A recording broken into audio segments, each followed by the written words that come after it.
Next speaker professor Ramgopal Yadav ji. धन्यवाद श्रीमान। मैं इस संविधान संशोधन विधेयक का समर्थन करता हूं।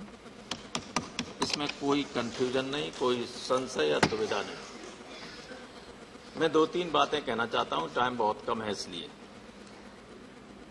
एक तो इसके बाद जो राज्यों को सूची को बनाने का, संशोधित करने का अधिकार मिलेगा, इसका कोई तब तक लाभ नहीं जब तक 50% रिजर्वेशन की जो कैप है, जो सीमा है, उसको बढ़ाया नहीं जाता है।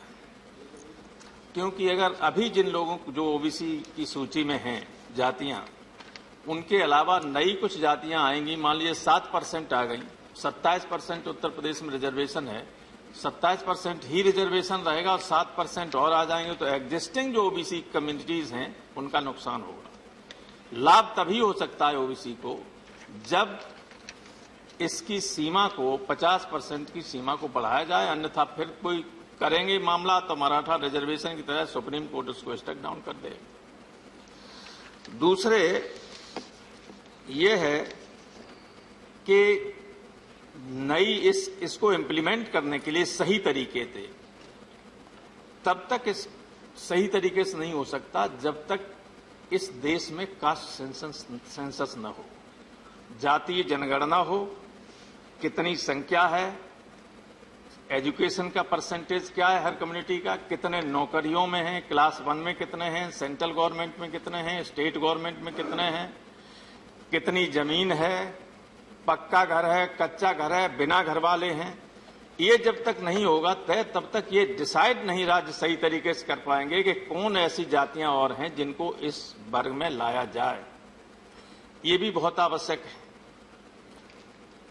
और अभी मैं सुन रहा था मोदी जी को, माननीय सुशील मोदी जी को, उन्होंने बहुत सारी बातें कही और सुशील मोदी जी, इसीलिए मैंने कहा कंफ्यूजन न हो।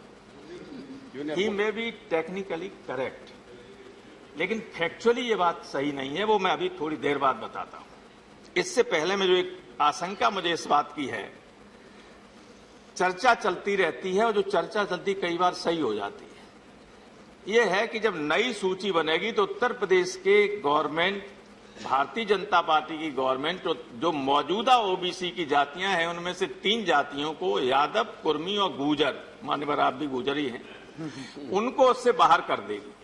ये चर्चा है और ये होगा ही। आप देखिएगा आगे चल के कोई न कोई बहाना ढूंढकर इन जातियों को, कि इनमें पढ़े लिखे हो गए, हालांकि अगर कास्ट सेंसस के हिसाब से सारी चीजें सेंसस में आ जाएं तो कभी नहीं आउट की जा सकती हैं, लेकिन ये की जाएंगी।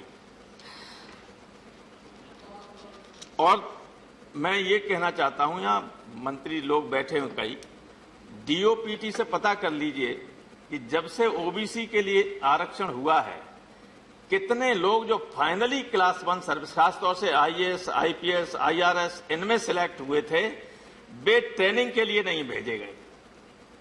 उनकी जगह दूसरे लोग भेज दिए गए अनरिजर्व कैटेगरी के। पता कर लीजिएगा, मेरे पास सूची है, पता कर लीजिए कि अगर ओबीसी के हमदर्द हैं आप, तो ये पता कीजिए कि ये क्यों नहीं लोग जा रहे हैं। ये सिलेक्ट होने के बाद उनके घरों पर मिठाई बट जाती है, लोगों की शादियां अच्छी तय हो जाती हैं, पता चला कि ट्रेनिंग के लिए नहीं भेजे गए। किसी से कह दिया कि आपकी क्रीमी लेयर का वो सही नहीं है सर्टिफिकेट, किसी कुछ बहाना बना के, या किसी को न भेजने के लिए कोई जनरल कैटेगरी का प्रॉपर आईएएस में आना है तो उसको ऊपर लाने के लिए 2 को रोक दीजिए। ये भी होता है। ये डीयूपी, मैं चाहता हूं जो यहां उधर इतने ओबीसी के मेंबर हैं लोकसभा में भी, बीजेपी में, कि अगर वो चाहें तो सब पूरा हो सकता है, क्योंकि वे अगर थोड़ा सा इधर उधर हो जाए तो ये सरकार भी नहीं रह सकती, चाहे जितनी बहुमत में है, क्योंकि ओबीसी ही बहुमत में है। इसके बावजूद ओबीसी नेग्लेक्टेड है। आपने इतना कहा, मैं आपको बता रहा हूं, जो मान लीजिए मोदी जी, ये यूजीसी की सूचना के हिसाब से हिंदुस्तान की 40 केंद्रीय विश्वविद्यालयों में 1 अगस्त 2020 को प्रोफेसर्स की 313 पोस्ट में केवल 9 पोस्ट भरी हुई हैं, 304 एसोसिएट प्रोफेसर की 735 पोस्ट में से 38 पोस्ट भरी हैं, 697 खाली हैं। असिस्टेंट प्रोफेसर की 2232 में से 1327 भरी हैं, 9 से 5 इसमें भी खाली हैं। इसके अलावा मैं ज्यादा आंकड़े नहीं दूंगा। इग्नू में 346 पोस्ट हैं, 66% खाली हैं, 115 भरी हैं, 231 खाली हैं। IISER Indian institute of science education and research 153 post हैं, 86 हैं भरी हुई हैं, 67 खाली हैं, 44% इसमें भी खाली हैं। IISc में 303 पोस्ट में केवल 31 भरी हैं, 272 खाली हैं, 90% वैकेंसी हैं आज भी। तो अगर आप लोग कहते हैं कि हमने इतना किया है, कागज पर करते रहिए, जमीन पर न उतारें, तो लाभ किसको हो रहा है?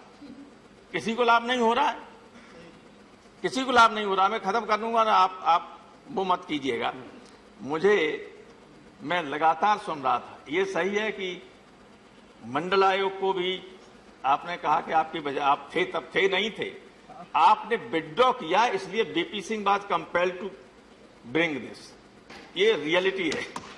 आपने वापस किया, तब बीपी सिंह साहब ने मंडल आयोग को लागू किया, कि उसके बाद ही चुनाव हो गए, करा दिए गए थे। जैसे ही उन्होंने कहा था, अडवाणी जी ने कहा मैं अगर गिरफ्तार कर लिया जाएगा उसी वक्त में विड्रॉ कर लूंगा। गिरफ्तार कर लिए गए, बिहार में विड्रॉ कर लिया, देन वीपी सिंह ने ये मंडल आयोग लागू कर दिया।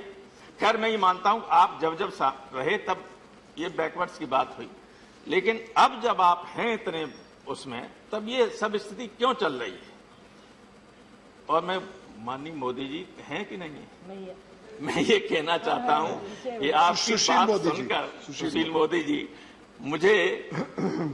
मैं जब हाई स्कूल में पढ़ता था तो संस्कृत में एक कहावत आती थी, और एक्सप्लेन करने के लिए बच्चों से कहा जाता था कि ढपोर संको अहम अस्मि बदाम एव ददामिना। मैं तो ढपोर संख हूं, बोलता हूं, देता नहीं हूं। तो ये ढपोर संख की बातें मत कीजिए, देना है ओबीसी को दीजिए, इन्हें मूर्ख बनाने की आवश्यकता नहीं है। बहुत बहुत धन्यवाद प्रोफेसर साहब।